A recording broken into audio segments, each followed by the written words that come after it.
வணக்கம் மக்களே. இன்னைக்கு நாம என்ன பார்க்க போறோம்னா, தல தோனி எனக்கு அப்பா மாதிரி பதிரான நிகழ்ச்சி பதிவு. இதுதான் சிஎஸ்கே ஃபேமிலி. அதாவது நடப்பு ஐபிஎல் T20 தொடரில் சிஎஸ்கே அணியானது தங்களுடைய முதல் 10 போட்டிகளில் 5 வெற்றியும் 5 தோல்வியையும் பதிவு செஞ்சுக்கிருக்காங்க.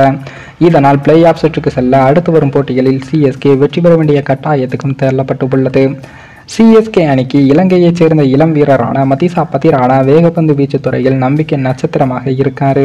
ஜாம்பவான் மலிங்காவை போலவே ஸ்லிங் ஆக்ஷனை பயன்படுத்தி துல்லியமான யாக்கர் பந்துகளை வீசும் திறமையை கொண்டுள்ள அவர் கடைசி கட்ட ஓவர்களில் பேட்ஸ்மேன்களுக்கு சவாலை கொடுத்து வருகிறார். குறிப்பாக கடந்த வருடம் 12 போட்டிகளில் 19 விக்கெட்டுகளை எடுத்த அவர் சிஎஸ்கே அணி 5வது கோப்பையை வெல்வதற்கு முக்கிய பங்காற்றினார்.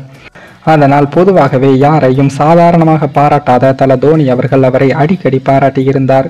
குறிப்பாக உலகக்கோப்பை போன்ற வெள்ளைப்பந்து தொடர்களில் மட்டும் பயன்படுத்தினால் பதிரானா இலங்கை அணிக்கு கெத்தாக அமைவார் என்றும் இலங்கை அணியின் சொத்தாக அமைவார் என்றும் தல தோனி பாராட்டியிருந்தார். அத்துடன் சிஎஸ்கே அணியில் நான் உங்கள் மகனைப் போல பார்த்துக் கொள்கிறேன் என்று கடந்த வருடம் பதிரானா குடும்பத்திடம் தல தோனி தெரிவித்திருக்காரு.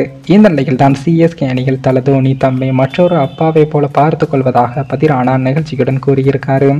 மேலும் தோனி கொடுக்கும் சிறிய ஆலோசனைகளை கூட பெரிய அளவில் அசத்துவதற்கு உதவுவதாக தெரிவிக்கும் அவர் இது பற்றி சிஎஸ்கே நிர்வாகம் வெளியிட்டுள்ள வீடியோவில் என்ன பேசியிருக்காருன்னா, என்னுடைய அப்பாவுக்கு பின் கிரிக்கெட் வாழ்க்கையில் தோனி பெரும்பாலும் என் அப்பாவின் வேலையை செய்கிறார்.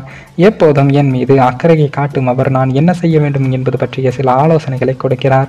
எனது வீட்டில் இருக்கும்போது கிட்டத்தட்ட எனது அப்பா காட்டும் அக்கறையை அவர் இங்கே காட்டுகிறார் என்றும் அதுவே போதும் என்று நினைக்கிறேன். களத்திலும் களத்திற்கு வெளியேவும் நிறைய விஷயங்களை என்னிடம் சொல்ல மாட்டார். சிறிய விஷயங்களை மட்டுமே சொல்வார் என்றும் ஆனால் அது பெரிய வித்தியாசத்தை ஏற்படுத்தும். அது எனக்கு நிறைய தன்னம்பிக்கையை கொடுக்கும் என்று கூறினார்.